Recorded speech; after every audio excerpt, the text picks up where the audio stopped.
आज इमरान खान के लिए बहुत बड़ा दिन है। खुदा न खास्ता 172 वोट ना मिले तो एक बड़ा अपसेट हो जाएगा। वज़ीर दाखिला शेख रशीद का बोल न्यूज़ से गुफ्तगू में कहना था कि नवाज शरीफ ग्रुप को शिकस्त होगी। कामयाबी के बाद वज़ीर आज़म कौमी असम्बली से विक्ट्री खिताब करेंगे। ये भी बोले कि अपोजिशन इजलास में शिरकत करे या ना करे फ़र्क नहीं पड़ता। इंदिया दिया के इजलास में शिरकत ना करने वाले PTI अरकान को डी-सीट कर दिया जाएगा। और इसी सारी मौजूदा सूरत हाल पर बात करने के लिए हमारे साथ मौजूद हैं बोल न्यूज़ के एडिटर इन चीफ नज़ीर लगारी साहब और साथ साथ बैरिस्टर वकास भी हमारे साथ मौजूद हैं। इस सूरत हाल पर हम उनसे बात करेंगे। बहुत शुक्रिया आपके वक्त के लिए। तो पहला सवाल मेरा बैरिस्टर वकास आपसे है। आपसे ये जानना चाहूँगी कि आइन क्या कहता है, कानून क्या बताता है कि कहा ये जा रहा है, परवेज़ खटक साहब ये कहते हैं कि जो भी रुकन वज़ीर आज़म को वोट नहीं देगा उसकी रुकनीत को मुअत्तल कर दिया जाएगा। आइन इस हवाले से क्या बताता है? देखिए, जहां तक आईने पाकिस्तान की बात है, article 63A that is very much clear in this regard, जो ये कहता है कि कोई भी वजीर आजम के वोट ऑफ कॉन्फिडेंस पे या वोट ऑफ नो कॉन्फिडेंस पे जो उनकी पॉलिटिकल पार्टी है या पार्लियामेंट्री लीडर की पॉलिसी के अगेंस्ट या डायरेक्शन के अगेंस्ट वोट नहीं देगा या वोट देने से गुरेज करता है, एब्सटेन करता है, तो he would be no more the member of national assembly of Pakistan. तो ये है हमारे आईने आईने पाकिस्तान का आर्टिकल 63A, जो कि डिसक्वालिफिकेशन का एक चेक इम्पोज करता है उन तमाम मेंबर नेशनल असेंबलीज पे कि जो वजीर आजम को वोट ऑफ कॉन्फिडेंस पर नो कॉन्फिडेंस के हवाले से जो पार्टी की पॉलिसी है उस पर वोट नहीं देते। और अगर कोई शख्स वहाँ पे असेंबली में, जिस तरह वज़ीर आज़म की तरफ से 12:15 के हवाले से एक प्रेस रिलीज भी जारी कर दी गई और तमाम अरकान को इन्फॉर्म भी कर दिया गया कि आप वहाँ पे 12:15 से पहले पहुँचे। और अगर कोई शख्स दनिस्ता तौर पे वहाँ पे नहीं पहुँचता और जो इनकी पार्टी की पॉलिसी है इससे इनहराफ करता है या वोट नहीं भी करता, तो वो भी शख्स जो ये ही प्रज्यूम किया जाएगा कि he would be no more the member of national assembly of Pakistan. लिहाजा आर्टिकल 63A है, इसकी जो तलवार है ये तमाम मेंबर्स पे लटकती है जो PTI के हैं। एट द सेम टाइम जो इनके जितने भी इत्तेहादी हैं, इत्तेहादियों की तरफ से भी उनके जो पार्टी के लीडर्स हैं उनकी तरफ से जब ये डायरेक्शन जारी कर दी जाएगी कि आप वोट ऑफ कॉन्फिडेंस पे इमरान खान साहब के हक में ही वोट देंगे, तो अगर वो इत्तेहादी अपने पार्टी लीडर की डायरेक्शन को फॉलो नहीं करेंगे तो वो इत्तेहादी जितने भी मेंबर्स हैं वो भी डिसक्वालीफाई कंसीडर किए जाएंगे। और डिसक्वालीफिकेशन के लिए वज़ीर आज़म की तरफ से या दीगर जो इनके इत्तेहादी उनके पार्टी लीडर्स की तरफ से एक दरखास्त है, जो एप्लीकेशन है वो प्रिजाइडिंग ऑफिसर को मूव कर दी जाएगी और उसके बाद वही एप्लीकेशन जो है वो इलेक्शन कमीशन को पेश कर दी जाएगी। लेकिन चूंकि ये एक ओपन एक ट्रांसपेरेंट इलेक्शन होगा, इसमें शो ऑफ हैंड के थ्रू या हेड्स काउंट करके इलेक्शन करवाया जाएगा, तो इसमें उम्मीद यही की जाती है कि ऐसे इलेक्शंस के अंदर तमाम पार्टी मेंबर्स हैं या जितने भी इत्तेहादी हैं वो वोट करेंगे, तो वो वज़ीर आज़म को करेंगे इनकी डायरेक्शन के मुताबिक, क्योंकि अदबी एतबार के मुताबिक देखा जाए गिनती के एतबार से तो 180 प्लस के करीब इनके जो मेंबर्स हैं इनके इत्तेहादियों को काउंट करके।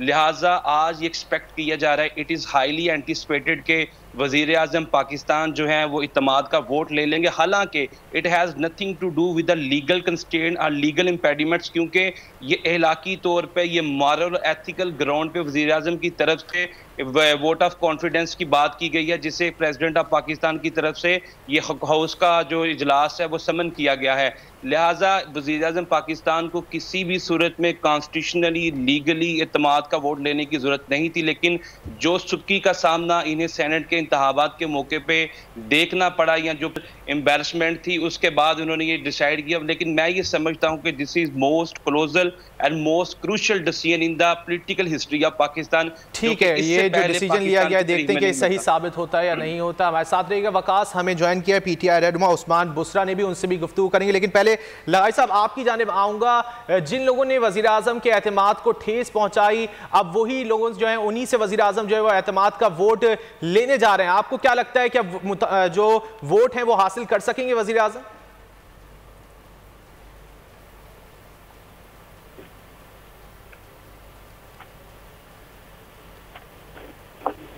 ठीक है, लगाई साहब से बात करने की कोशिश करते हैं। पीटीआई रहनुमा उस्मान बसरा भी हमारे साथ मौजूद हैं। उस्मान साहब, कहा यह जा रहा है कि 180 अरकान हैं जो कि हुकूमती अरकान हैं इस वक्त ऐवान में, लेकिन कुछ अरकान जो वो इस वक्त इस्लामाबाद में मौजूद नहीं हैं। क्या वो पहुंच जाएंगे इस्लामाबाद और वज़ीर आज़म को जो मुतालिका वोट्स हैं वो मिल जाएंगे?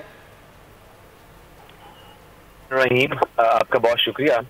देखिए, आज जो हम इस बहस के अंदर हैं कि वज़ीर आज़म जो हैं वो इत्तेमाद का वोट ले रहे हैं पार्लियामान से, जरा सबसे पहले तो हमें ये देखना है कि आखिर इसकी नौबत क्यों आन पड़ी। नौबत इसलिए आन पड़ी कि पाकिस्तान के उस निज़ाम के जिसके खिलाफ इमरान खान 24 साल से एक स्ट्रगल कर रहे हैं, पाकिस्तान के ऐवान बाला, पाकिस्तान के ऐवान ज़ेरी और पाकिस्तान के इलेक्शनिंग सिस्टम को मुतनाज़ा जो उसकी हैसियत है उसको खत्म करने की कोशिश कर रहे हैं। वो एक कलंक का टीका जो हमारे सिस्टम के ऊपर लगता है, उसके तदारुक के लिए जो शबो रोज मेहनत की, इतनी लंबी एफर्ट की, और हत्ता के इससे पिछला जब इंतखाब भी हुआ सेनेट का, तो उसके अंदर भी अपनी पार्लियामेंट अपने लोगों को निकाल बाहर किया जिन्होंने पैसा लिया। और पहले दिन से तमाम वजीर आजम पाकिस्तान तो कह ही रहे हैं, तमाम सियासी जमातें इस बात के ऊपर मुत्तफिक हैं कि ऐवान बाला के अंदर पैसा चलता है। लेकिन इससे बड़ी सितम ज़रीफ़ी, इससे बड़ी दिल गिरफ्तगी और इससे बड़े शर्म की बात क्या हो सकती है कि पाकिस्तान का ऐवान बाला यानी सेनेट मुहस्सब हो गई है कि इसके अंदर आने वाले लोग ज़मीरों के ताजर हैं, इसके अंदर आने वाले लोग पैसे से वोट खरीदते हैं। अब ये बात मैं भी कह रहा हूँ, आप भी सुन रहे हैं, लेकिन इतनी शर्मनाक बात है कि दुनिया के जमहूरी मुल्कों के अंदर, दुनिया में एक तरीका हुकूमत राइज है, जमहूरियत, वोट, वो उसने हमें वहां पे गिना दिया है। हम सब अक़वाम आलम के सामने किस हैसियत में खड़े हैं कि पाकिस्तान 74 साल की आज़ादी के बाद एक ऐसा मुल्क है जिसके ऐवान बाला के अंदर पाकिस्तान की तकरीबन तमाम बड़ी सियासी जमातें पैसा दे के वोट खरीदती हैं। और उसका तकद्दुस ये है, आप मुझे बताएं कि इस ऐवान बाला यानी सेनेट का दुनिया के आगे क्या वकार है जब दुनिया ये देखेगी कि ये लोग तो पैसे दे के आए हुए हैं। इससे बड़ी कोई शर्मनाक बात हो सकती है? आज हम वजीर आजम जब इस इलेक्शन से पहले भी हमारे सर हुकूमत हमने एड़ी चोटी का जोर लगाया, और आज देखें कि मुझे और आपको ये बहस करना पड़ रही है कि वजीर आजम को एतमाद का वोट लेना चाहिए, वजीर आजम को एतमाद का वोट मिलेगा या नहीं मिलेगा। क्या आज के दिन जमहूरियत सुरखरू खड़ी है? क्या आज के दिन मैं और आप सही मानों में उसी पाकिस्तान में जी रहे हैं जिसका ख्वाब जनाबे कायद आज़म मोहम्मद अली जिन्ना ने देखा था? वो ख्वाब जिसकी अमली ताबीर में 6 लाख मुसलमानों माओ बहनों की इज्जतें तार तार हुई थी।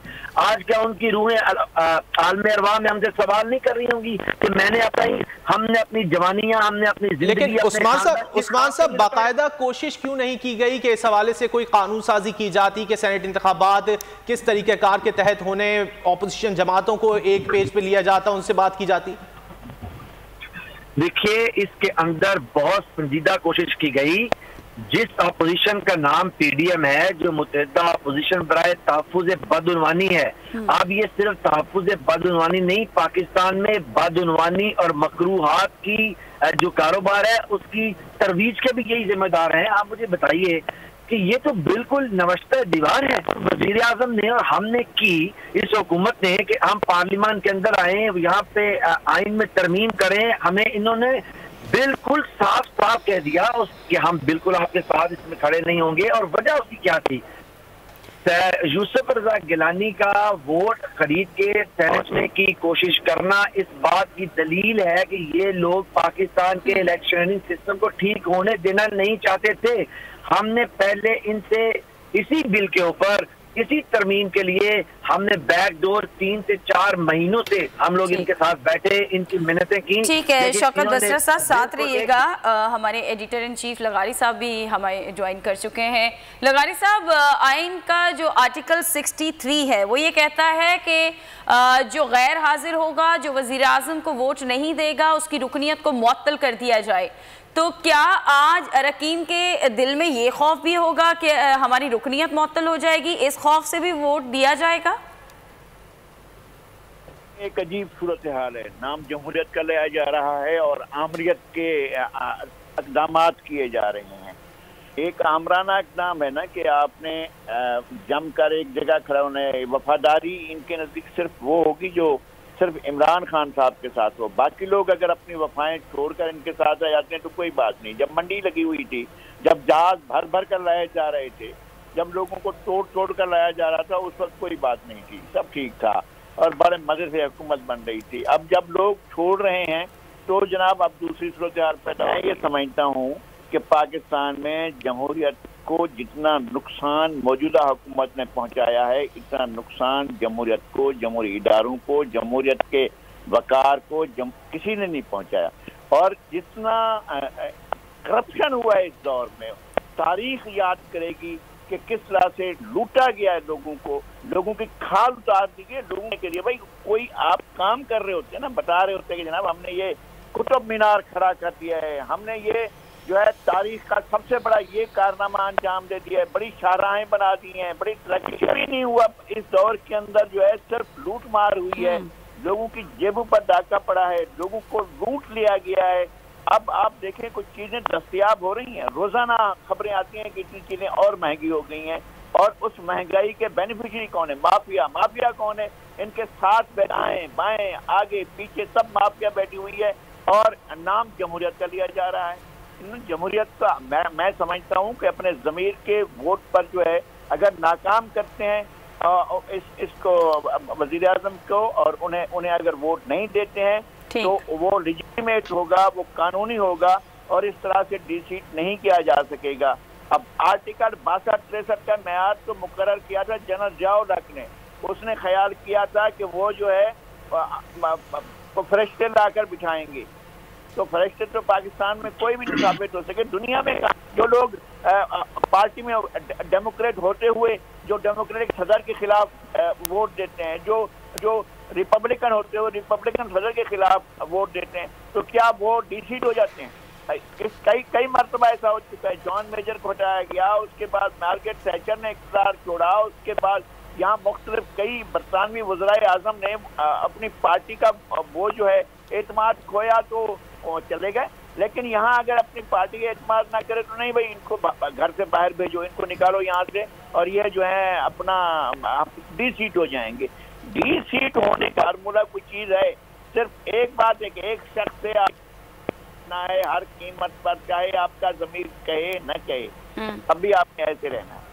अच्छा, शेख रशीद साहब अंदाजन ये कहते हैं कि 178 वोट आज वजीर आजम लेने में कामयाब होंगे, 172 दरकार हैं। आपका अंदाजा क्या कहता है? और अगर आज वजीर आजम कामयाब हो जाते हैं, एतमाद का वोट मिल जाता है उन्हें, तो आगे क्या क्या चैलेंजेस होंगे हुकूमत को?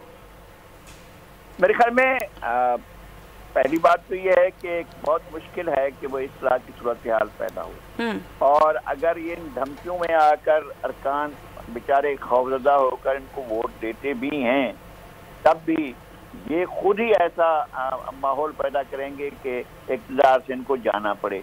ये इस वक्त शदीद गुस्से में है, शदीद इश्तिहार में है, शदीद नाराज़गी में है, और ये पूरी कौम से नाराज़ हैं, और ये पूरे एक एक मुल्क के एक एक शहरी से नाराज़ हैं। इनको जो है वो खुला मौका नहीं मिला है लूट मार। बैठे हुए जितने मुशीर बैठे हुए उनसे जाकर देखें तो सही मामले ने खुसूसी ने क्या कर लिया। जो हेल्थ के जिन्होंने कीमतें 400% बढ़ा दी, 500% कीमतें बढ़ा दी, जो दवाएं जो है वो सारी मिल मिलाकर जो है वो महीने में 1000 की आती थी, वो 5000 की आती हैं, 6000 की आती हैं। लोग दवाएं नहीं खरीद सकते, लोग अपने बच्चों का दूध नहीं खरीद सकते। अब और महंगाई बढ़ेगी और कयामत की सूरत हाल पैदा होगी, लोगों की खाल उतारी जाएगी, ये सारी सूरत हाल फिर से पैदा होने जा रही है। ठीक है, लगारी साहब साथ रहिएगा। उस्मान बसरा साहब, जैसा कि लगारी साहब कह रहे हैं कि महंगाई जिस तरह बढ़ रही है, और महंगाई अगर बात की जाए तो यही वो असल वजह है जिसकी वजह से पीटीआई की हुकूमत आज इस नहज पर पहुंच चुकी है कि वजीर आजम को एतमाद का वोट लेना पड़ रहा है। आप नहीं समझते कि गवर्नेंस बेहतर करने की जरूरत है आपकी हुकूमत को? अच्छा, मेरे ख्याल में अगर मैं दुरुस्त हूँ तो नज़ीर लगारी साहब ये अभी तबसरा फरमा रहे थे, लेकिन यकीन मानिए कि मेरे तो होश उड़ गए उनकी बातें सुन के कि ये वही नज़ीर लगारी साहब हूँ, और जिनकी पाकिस्तान की सियासत पे बड़ी गहरी नज़र है। अब मुझे बताइए कि मुझे नज़ीर लगारी साहब की बातों से ये लग रहा है कि आज का पाकिस्तान तो डूब चुका है। आज के पाकिस्तान में ना कोई जमहूरियत है, ना कोई जमहूरी रवैये हैं, लोग लुट गए हैं। लेकिन काश इमरान खान छांगा मांगा वाला पाकिस्तान बना दें। इमरान खान पाकिस्तान में छांगा मांगा की सियासत को रिवाज दे दें। काश पाकिस्तान के अंदर कलीमुल्लाह का मकरू लूट मार का खेल पाकिस्तान में जारी कर दें तो क्या ही अच्छा होता और पाकिस्तान बड़ी रावी चैन लिखता। मतलब मुझे ये जान के हैरानगी हो रही है कि आज हमें कहा जा रहा है कि जमहूरियत, और हमें कहा जा रहा है कि ये जो एक आईनी मामला है कि जिसके अंदर एक आदमी अगर वोट आइन में कहा है, मैं नहीं कह रहा हूँ कि वो डिस्क्वालीफाई होगा, इस पर बड़ी ज्यादा गुफ्तगू की जा रही है। लेकिन इसके ऊपर कोई बात नहीं कर रहा कि पाकिस्तान के वाने बाला में लोगों ने वोट खरीद के करा ली। तो एक सीट के लिए आपने माले हराम लगाया, पूरी दुनिया ने देखा। मुझे और लगारी साहब को उस दिन खड़ा होकर जमहूरियत जो है इसके ऊपर तबर्रा करना चाहिए था, इस निज़ाम के ऊपर। जिस दिन यूसुफ रज़ा गिलानी उस इलेक्शन के लिए खड़े हुए थे, मैं मानता कि फिक्री रहनुमा जो पाकिस्तान के जिसमें अल्लाह ने ये काम लगाया है कि आपने इस कौम की फिक्री तौर पर रहनुमाई करनी है, वो जाग रहे हैं। लेकिन जिस दिन यूसुफ रज़ा गिलानी इस इलेक्शन पे खड़े हुए और उनके पास मतलूबा नंबर ही नहीं थे इलेक्शन लड़ने के लिए, उसके ऊपर किसी ने कोई बात नहीं की। उनका बेटा यहाँ सरेआम वीडियोस में लोगों को इंड्यूस करता रहा, उसके ऊपर कोई बात नहीं की। आज कह रहे हैं जी कि हमने किसी को ये कहा है, हमने नहीं कहा, आइन ने कहा कि वो डिस्क्वालीफाई होगा।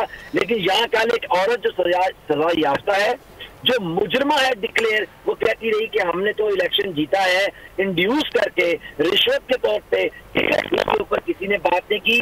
इस निजाम के ऊपर इन्ना लिल्लाहि व इन्ना इलैहि राजिऊन पढ़ना चाहिए। लेकिन ये याद रखें, मेरे वजीर आजम के, मेरे लीडर के, मेरी पार्टी के और इंशाल्लाह नए पाकिस्तान का ख्वाब आंखों में लिए 23 करोड़ पाकिस्तानियों के हौसले को आप हरा नहीं सकते।